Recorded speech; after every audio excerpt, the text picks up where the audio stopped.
Okay. Starbucks has had almost 5 million people wear the green apron. 5 million. So we've created close to 5 million jobs. 5 million jobs. Just think about how many families have benefited from Starbucks.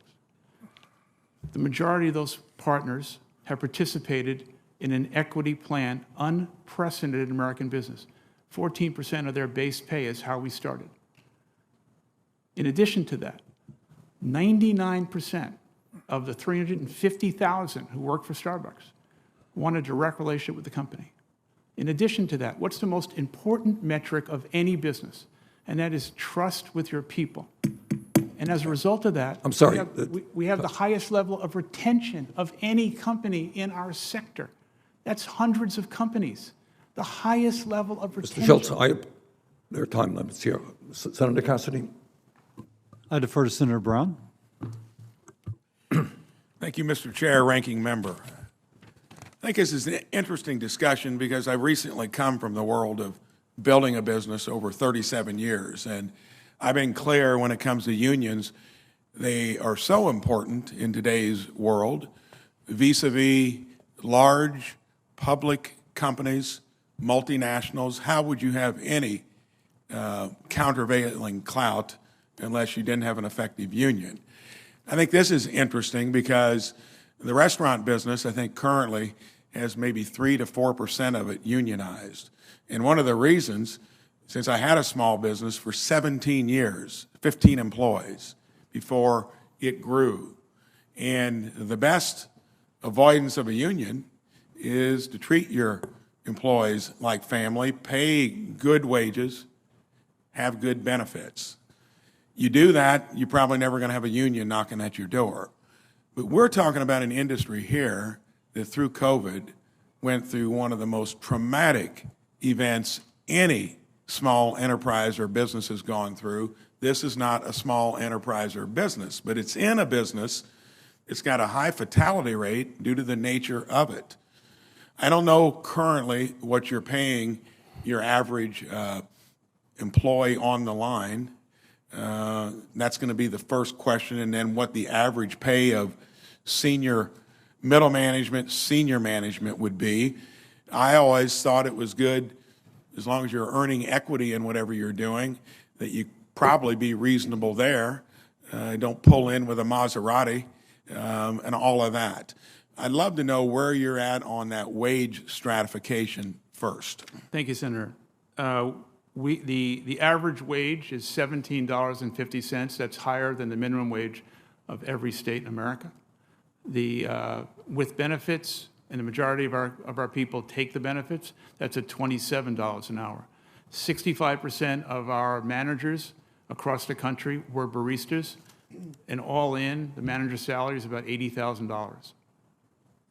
Very good. And then do you have a stratum of management above that? There's a district manager, regional manager, and I think what we're most proud of is that the majority of people who are managing stores, managing districts, managing regions, started out in our stores. We have hundreds, maybe thousands of beautiful stories that our partners have shared with us about what Starbucks has done for them and their families as a result of the benefits that we created.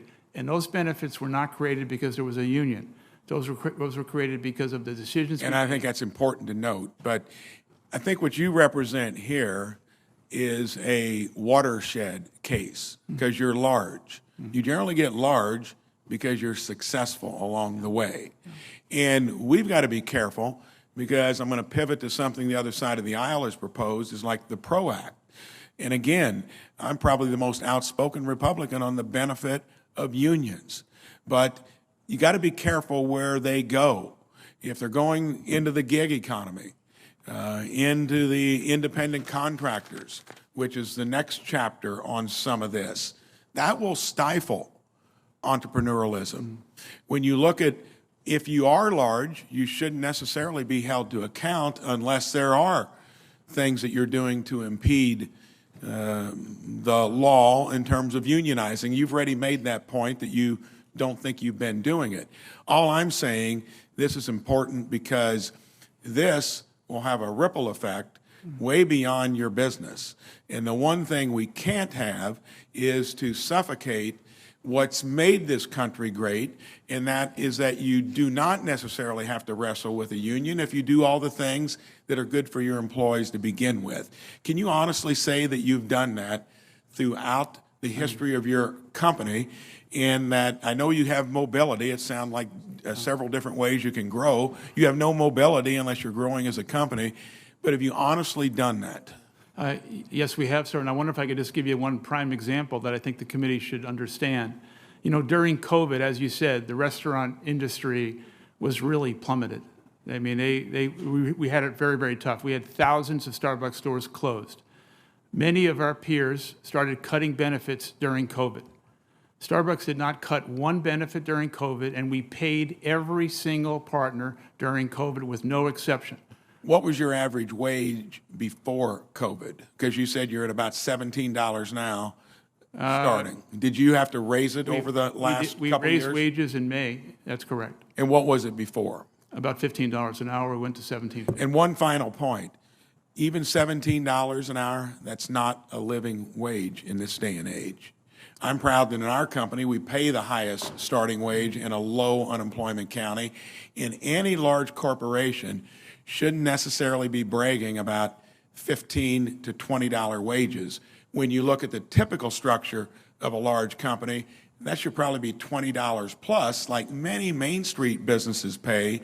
And I think if companies like yours and the larger companies don't do it, you're going to be constantly, grappling with maybe here. But on the other hand, unions shouldn't be trying to get involved in companies that are doing a good job, especially Main Street and smaller ones. I wish we had more time. Thank you. We'll leave it at that. Thank you, sir. Senator Smith. Thank you, Mr. Chair. Good afternoon, or good morning, I think it is still. Mr. Schultz, you